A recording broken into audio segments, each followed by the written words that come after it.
Baik, bismillahirrahmanirrahim. Assalamualaikum warahmatullahi wabarakatuh. Oke, teman-teman sekalian, jadi hari ini saya akan sharing video dalam playlist membuat webinar lebih profesional dengan menggunakan Zoom, di mana untuk video kali ini saya akan membahas bagian keempat, yaitu teknis pelaksanaan dengan Zoom webinar. Jadi teman-teman mungkin bisa lihat video sebelumnya, saya sudah tuliskan di bagian deskripsi. Jadi di situ bisa diikuti mulai dari bagian pertama hingga bagian ketiga. Dan untuk hari ini atau untuk video kali ini saya akan membahas tentang bagian keempat, yaitu teknis pelaksanaan dengan menggunakan Zoom webinar. Dimana di part sebelumnya atau di bagian awal saya sudah menjelaskan bahwa untuk membuat webinar maka sepengalamannya kami itu menggunakan Zoom Pro dengan tambahan add-on webinar.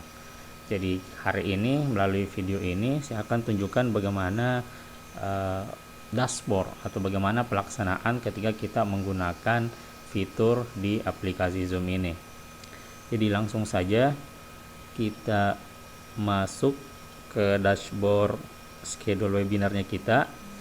Karena ini sudah kita buat ya, ini sudah saya jelaskan di bagian pertama, jadi teman-teman bisa lihat videonya. Jadi ketika kita sudah membuat jadwal webinar, jikalau kita ingin mengundang panelis, kita bisa mengundang lewat fitur ini, invite panelis. Jadi kita tinggal edit saja. Kemudian silakan teman-teman masukkan nama panelisnya dan email panelis, maka akan dikirimkan kode unik untuk panelis. Jadi panelis ini yang dikirimkan kode unik, ketika mereka mengklik kode tersebut maka akan otomatis masuk di dashboard panelis ketika mereka join ke Zoom. Jadi seperti itu, berbeda dengan partisipan biasa join dengan link ini atau mungkin dengan ID yang ini, dan ini untuk passwordnya. Oke, kita tes ya untuk memulai webinarnya kita. Jadi ketika teman-teman sudah ingin memulai webinarnya, maka tinggal klik saja start the webinar. Kita klik ya.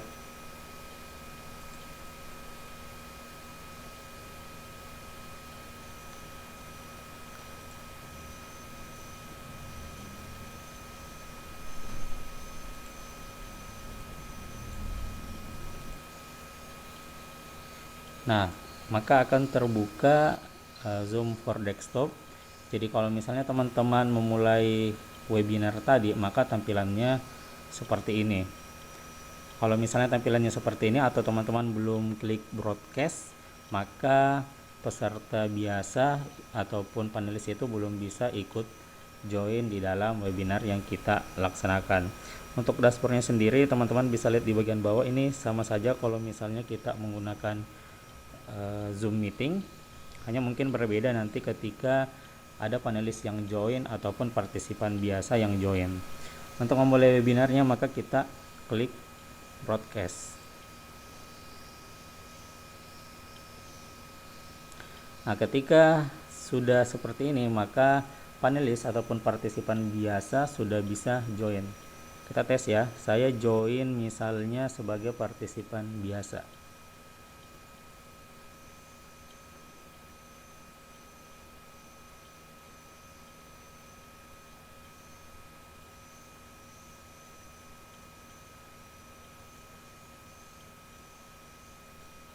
Sini sudah bertambah jumlah partisipannya, kita bisa klik.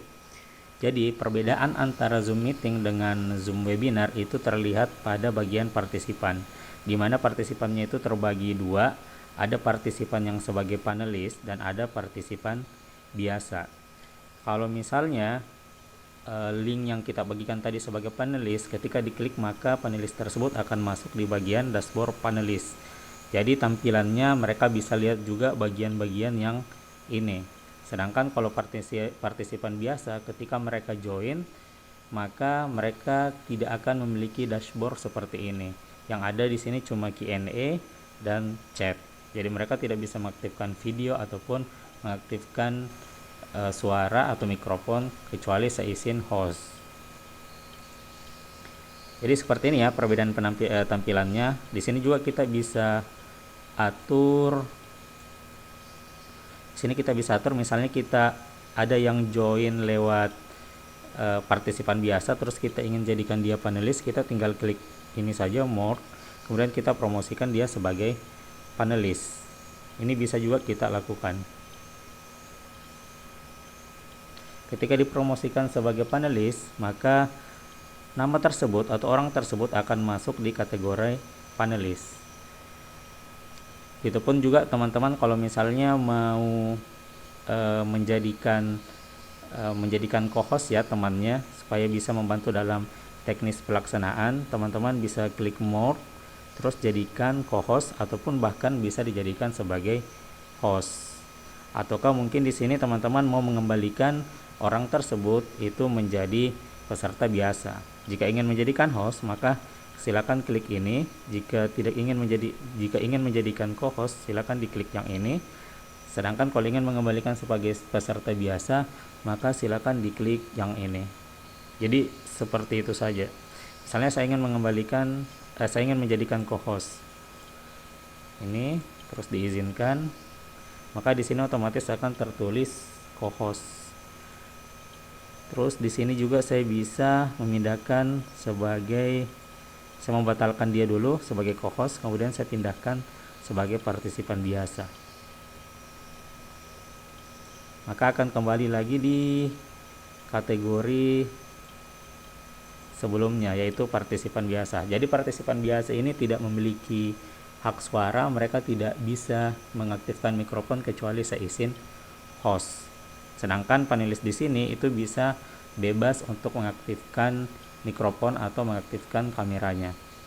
Jadi kalau misalnya dalam pelaksanaan seminar, maka para pembicara kita undang invite panelis di bagian yang tadi, maka mereka akan otomatis masuk di sini. Sedangkan partisipan biasa kita bagikan saja webinar ID-nya sama password, maka mereka akan masuk di bagian ini.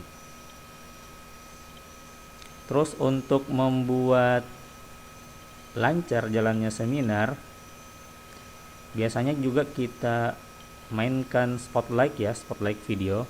Jadi kalau teman-teman memegang akun host, teman-teman itu bisa mainkan spotlight video. Jadi ketika kita ingin menampilkan orang tertentu untuk terlihat di peserta biasa, maka kita bisa klik ini more. Terus ini kalau videonya aktif ya, maka kita bisa klik spotlight video. Jadi bisa seperti itu. Sayangnya ini yang akun ini saya tidak aktifkan videonya. Jadi seperti itu saja cara penggunaannya. Selebihnya teman-teman silakan lakukan seperti meeting biasa. Ini sama galeri view. Terus kalau misalnya ingin dikonekkan dengan YouTube, teman-teman bisa ini klik more, terus live on YouTube. Nanti diarahkan masuk ke akun YouTube-nya, tinggal login seperti biasa, terus isi judulnya apakah mau disetting public atau tidak, kemudian ditekan go live. Jadi cukup seperti itu saja. Terus di sini juga ada fitur share screen. Ini mungkin bisa diaktifkan saja untuk semua panelis supaya bisa berbagi materinya. Terus ini kolom Q&A, kalau misalnya partisipan biasa ataupun panelis ingin menanyakan sesuatu, maka di sini akan terlihat. Sedangkan ini chat biasa ya. Jadi seperti itu saja penjelasan dari saya untuk teknis pelaksanaan webinar. Jadi yang menjadi perbedaan mencolok sebagai kesimpulan adalah kita bisa lebih leluasa untuk mengatur jalannya seminar, mengatur alur partisipan dengan adanya pembagian seperti ini. Siapa yang harus bicara akan berada di kategori panelis, siapa yang hanya mendengarkan maka akan masuk dalam kategori attendee atau peserta biasa. Dengan ini tentunya akan lebih memudahkan kita di dalam mengatur jalannya webinar dengan meminimalkan risiko-risiko, misalnya terjadi polusi suara dan sejenisnya. Jadi seperti itu ya. Jika ingin mengakhiri, silakan seperti biasa ditekan tombol end. Baik, cukup ya untuk video kali ini. Jadi dengan video kali ini mengakhiri seri playlist saya, yaitu membuat webinar lebih profesional dengan menggunakan Zoom webinar. Baik, cukup sekian dari saya. Terima kasih, sampai ketemu di video saya selanjutnya. Wassalamualaikum warahmatullahi wabarakatuh.